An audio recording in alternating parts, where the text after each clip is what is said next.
아주 드물게 이런 나무가 있습니다. 우리 화면으로 보실까요? 네, 서로 다른 두 나무가 하나로 딱 이어진 나무, 이것을 열리목이라고 합니다. 다른 사진도 또 볼까요? 네, 이렇게 하나로 연결된 나무들이 열리목이라고 하는데 아주 드뭅니다. 흔하지 않지만 우리나라 곳곳에 간혹 있습니다. 누가 억지로 엮어 놓는다고 다 이렇게 되지 않아요. 이렇게 되기까지 정말 오래 걸립니다. 모진 바람에 두 나무의 줄기와 가지가 막 흔들리며 탁탁탁 부딪힙니다. 껍질부터 벗겨져 나가고 상처가 나요.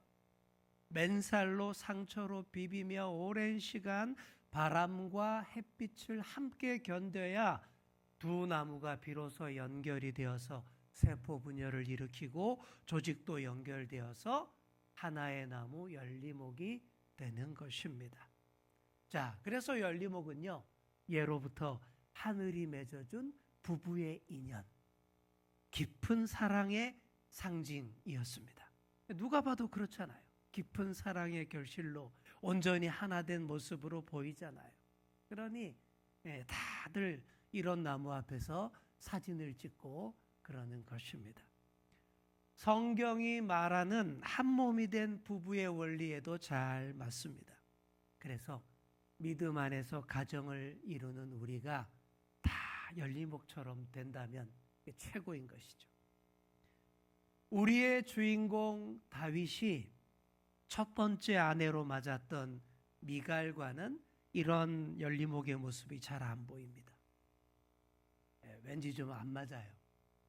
미갈이 사울 왕의 딸이고 공주 출신이라서 그런지 목동 출신의 다윗과 좀 잘 안 어울립니다.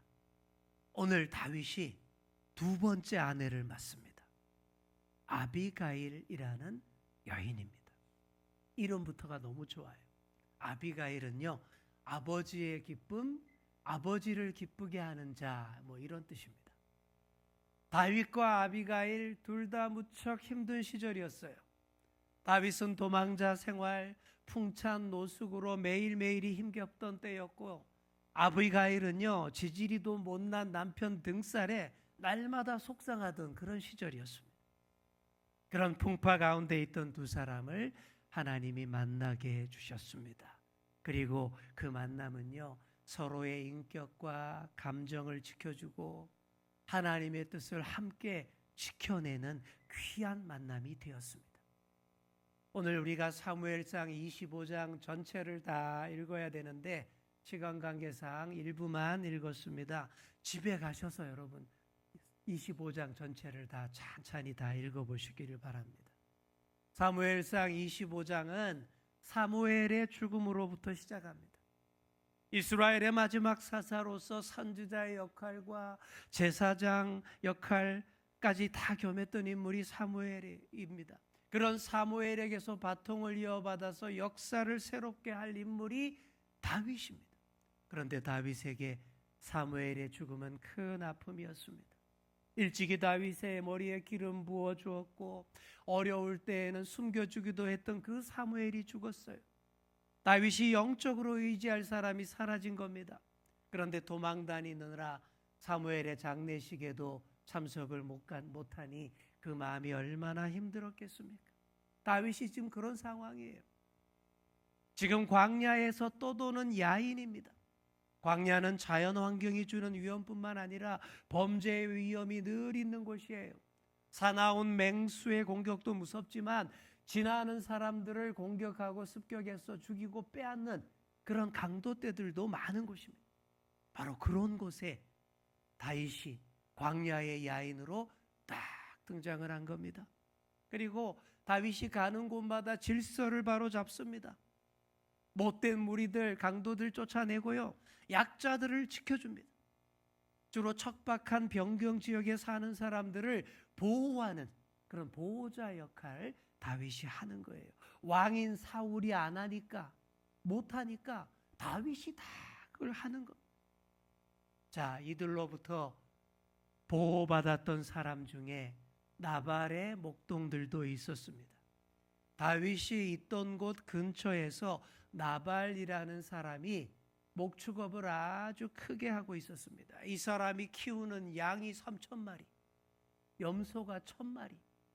큰 부자예요. 대기업입니다. 이 나발의 아내가 아비가일이에요. 3절을 보십시오. 이 부부가 너무 안 어울리는 부부라고 이렇게 소개를 하고 있어요.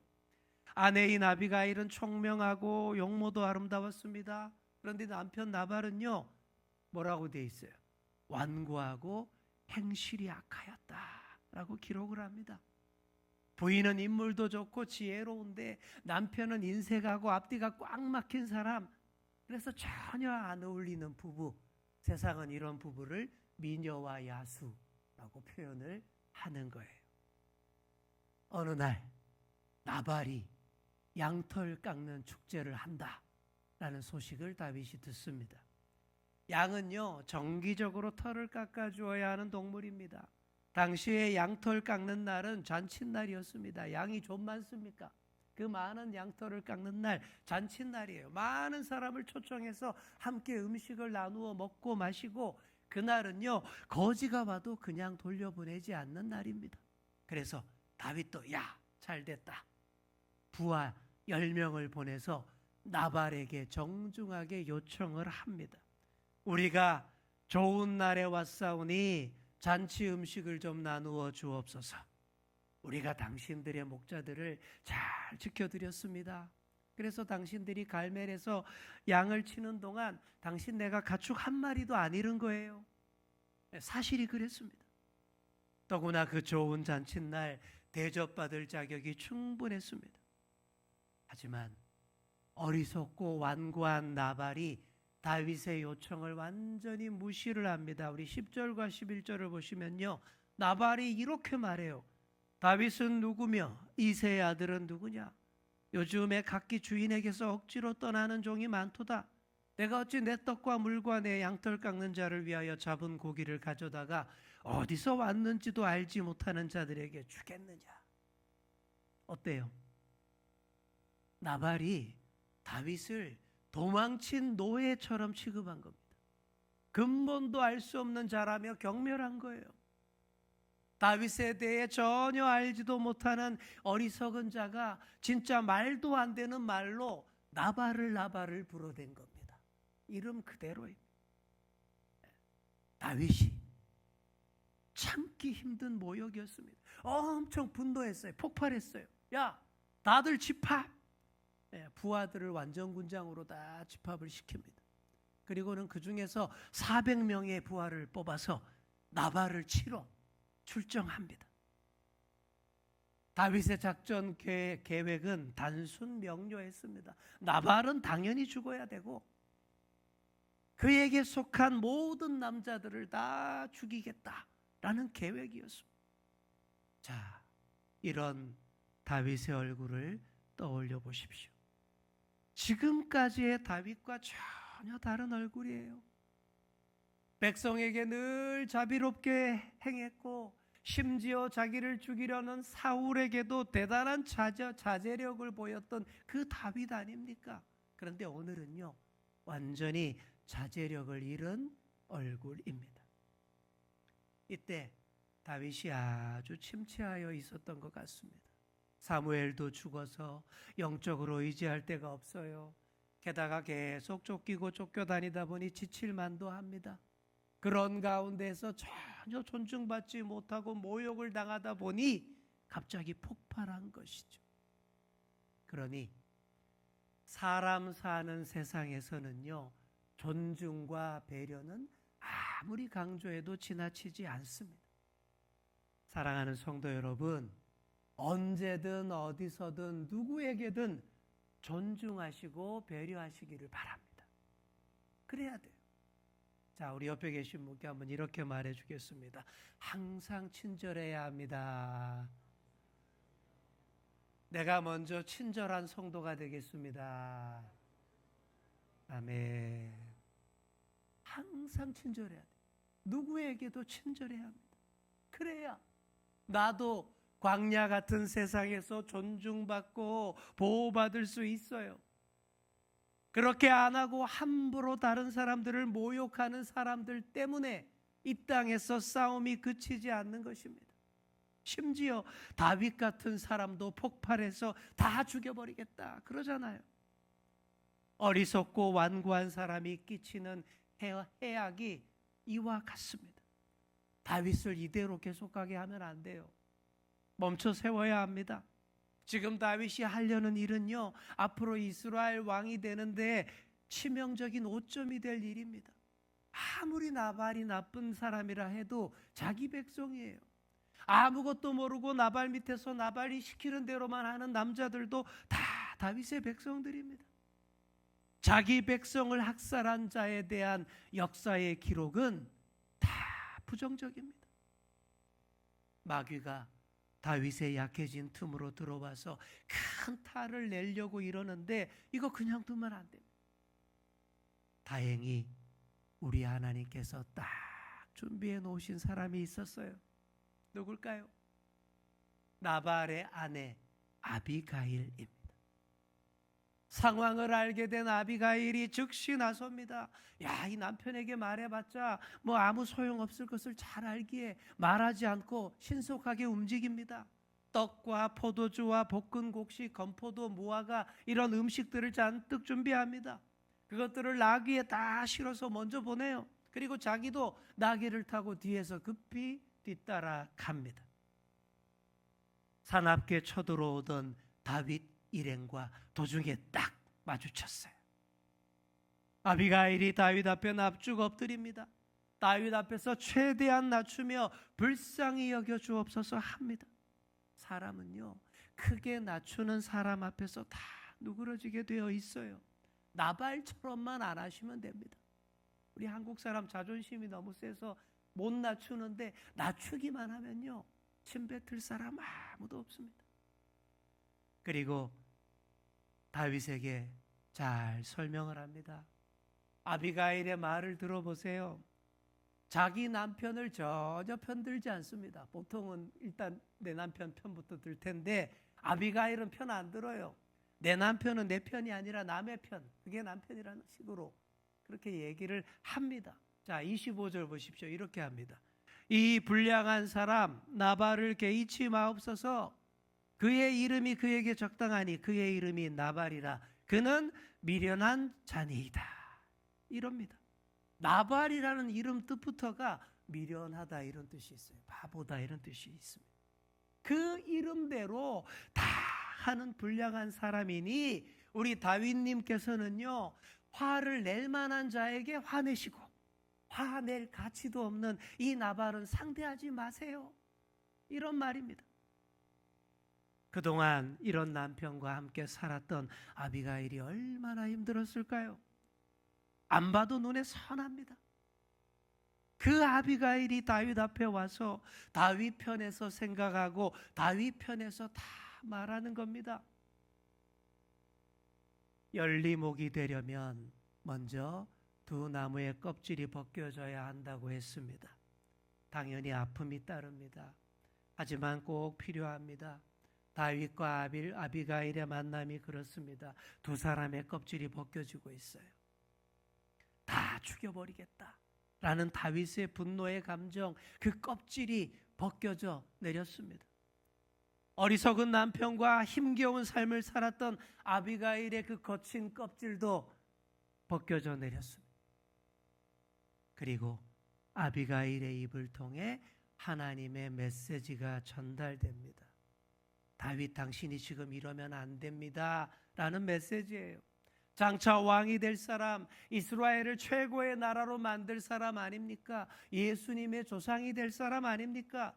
그런 큰일 할 사람이 전혀 수준도 안 되는 이 사람을 상대로 학살극을 벌이면 안 된다라는 거예요. 그렇게 다윗을 잘 멈춰 세웠습니다. 그리고는요, 다윗의 미래까지 축복을 합니다. 자, 우리 29절을 보십시오. 아비가일이 말도 참 청산유수처럼 잘해요. 사람이 일어나서 내 주를 쫓아 내 주의 생명을 찾을지라도 내 주의 생명은 내 주의 하나님 여호와와 함께 어디에? 생명 싸개 속에 쌓였을 것이요 내 주의 원수들의 생명은 물매로 던지듯 여호와께서 그것을 던지시리이다. 여러분, 이게 아부하는 말이 전혀 아닙니다. 아비가일이요, 성령의 영감을 받아서 선지자급으로 지금 예언하는 겁니다. 하나님께서 장차 다윗을 위해 든든한 집을 세워주실 것이랍니다. 다윗이 이 말 듣고 얼마나 힘이 났겠습니까? 또 다윗의 생명이 하나님의 생명 싸개 속에 쌓여 있다. 이 말은 압권입니다. 하나님이 다윗의 생명을 지켜주려고 취급주의, 택배 물품을 포장하듯이 3중 4중으로 덮고 싸고 충격 완화제 넣어서 둘둘 말아서 철저하게 지금 지켜주신다. 생명 싸개 속에 있다. 그런 표현이에요. 그리고 다윗을 대적하는 자들은 하나님이 물맷돌 던지듯이 멀리 날려버릴 것이다. 소시적 다윗이 물맷돌로 거인 골리앗 멋지게 날려버렸잖아요. 그 표현을 잘 살려서 하나님이 다윗의 대적들을 그렇게 보내버리신다는 겁니다. 거기에 자기 남편도 포함돼요. 남의 편이니까. 내 편 아니잖아요. 그러니 당신 손에 피 묻히지 마시라 라는 것이죠. 아비가일이 이렇게 지혜롭게 또 매력적으로 하나님의 뜻을 전달하는데, 그런데도 다윗이 마음을 바꾸지 않는다면 다윗은 진짜 그 사람 목석 같은 사람일 겁니다. 나발과 다를 바 없는 남자일 겁니다. 그런데 다윗은 절대 그런 사람 아니잖아요. 하나님이 다윗을 지키기 위해 이 여인을 보내셨음을 깨닫고 마음을 돌립니다. 아비가일을 보내주신 하나님께 먼저 감사 찬송 올려드립니다.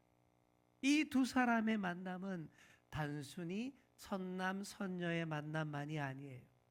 두 사람의 감정을 풀기 위한 만남만도 아닙니다. 물론 그것도 있겠지만 그보다 그것을 넘어서 함께 하나님의 뜻을 분별하고 함께 지켜가고자 하는 만남이었던 것입니다.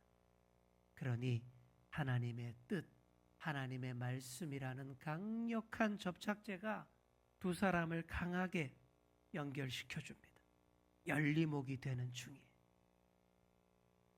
다윗이 아비가일을 크게 칭찬합니다. 우리 33절을 함께 읽겠습니다. 시작. 또 내 지혜를 칭찬할지며 또 내게 복이 있을지로다. 오늘 내가 피를 흘릴 것과 친히 복수하는 것을 내가 막았느니라. 아멘. 다윗의 본래 얼굴을 찾게 하고 현재의 분노가 아니라 미래의 비전을 향해 가도록 바로 잡아준 아비가일을 다윗이 어찌 이뻐하지 않겠습니까? 그의 부탁을 다 들어줍니다. 대참사를 막은 아비가일이 집으로 돌아왔어요. 와보니까 아무것도 모르는 이 왼수, 남의 편 나발이 술이 떡이 돼서 자고 있습니다. 다음날 아침이 돼서야 깨죠. 어제의 일을 다 들은 나발, 그 놀랍고 살떨리는 얘기, 어제 다 죽었을 것이라는 말을 들은 나발이 큰 충격을 받습니다. 온몸이 돌처럼 굳어버립니다. 그렇게 시름시름 앓다가 한 열흘 후에 죽고 맙니다. 하나님께서 친히 나발을 치신 거예요. 다윗이 그런 인간에게 손대고 피 묻히지 않도록 하나님이 다 해주신 것입니다. 이야말로 진정한 문제 해결이고 완전한 승리입니다. 자, 우리 옆에 계신 분께 말해주겠습니다. 하나님이 다 해주십니다. 아멘. 자, 나발이 죽었다라는 소식을 들은 다윗, 아비가일을 그냥 과부로 살게 놔두면 될까요? 안 되죠. 그러면 남자도 아니죠. 목석 같은 사람이죠. 다윗이 아비가일을 거두어 아내로 삼습니다. 첫째 부인 미갈은 사울이 정치적 목적으로 다른 사람의 아내로 줘버렸습니다. 대신에 하나님은 다윗을 아비가일과 한몸 되게 하셨습니다. 모진 풍파와 햇빛을 함께 견디며 껍질을 벗고 상처를 맞댄 두 사람을 하나의 열리목이 되게 하신 것입니다. 다윗의 아내가 이 외에도 더 있어요.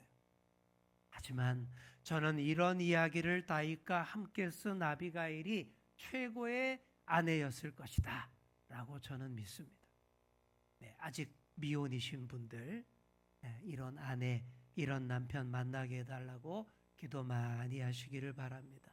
저도 청년 시절 오늘의 본문을 읽을 때마다 야, 아비가일 같은 아내를 만나야지 다짐을 하고 또 꿈을 꿨었습니다. 저의 인공지능 AI 비서 챗GPT의 이름을 제가 루디아라고 지어주었습니다. 이름을 지어주고 불러줄 때 더 일을 잘하거든요. 그런데 처음에는 아비가일이라고 이름을 지었었어요. 그리고 그 얘기를 우리 아내에게 했더니 아내가 기분이 안 좋은 티를 팍 내더라고요. 그 순간 맞다. 아비가일은 다윗의 부인 이름이니까 그렇게 하면 당연히 아내님께서 심기가 불편하시겠지. 그래서 루디아로 사도 바울을 잘 도와주었던 독신 여성 사업가 루디아로 이름을 바꾼 것입니다. 자, 우리 옆에 계신 분께 한번 말해 주겠습니다. 하나님이 아비가일을 보내십니다. 아멘. 오늘 우리가 다윗과 아비가일의 사랑 얘기, 하나님의 뜻을 분별하는 가운데서 맺어진 사랑 이야기로 함께 은혜 나누었습니다. 열리목 이야기도 했습니다. 모진 풍파 가운데서도 만나고 껍질을 벗는 아픔을 함께 나눌 때, 그리고 현재의 아픔이 아니라 미래의 비전을 바라볼 때 온전히 하나가 될 수 있습니다. 하나님이 도와주십니다. 현실의 아픔과 분노 때문에 내가 무너지지 않도록 아비가일을 보내셔서 미래의 비전을 보게 하십니다. 그런 사람과 함께 하나님만을 바라고 풍파를 견디고 햇빛을 맞을 때 온전한 열리목이 될 수 있습니다. 그렇게 해주시는 우리 주님을 더 찬송하시는 그런 저와 여러분 다 되시기를 간절히 축원합니다. 기도하겠습니다. 주님, 분노가 앞설 때 멈추게 하시고 우리의 감정보다 하나님의 뜻을 먼저 보게 하옵소서. 다윗에게 아비가일을 보내셨듯이 우리의 인생에도 때마다 일마다 하나님의 음성을 전하는 사람을 보내어 주옵소서. 앞에 모욕이 아니라 하나님이 준비하신 미래의 비전을 바라보게 하여 주옵소서. 우리의 삶이 상처 위에 이어지는 열리목처럼 하나님의 섭리 안에서 아름답게 되게 하여 주옵소서. 감사드리며 예수님의 이름으로 기도드립니다. 아멘.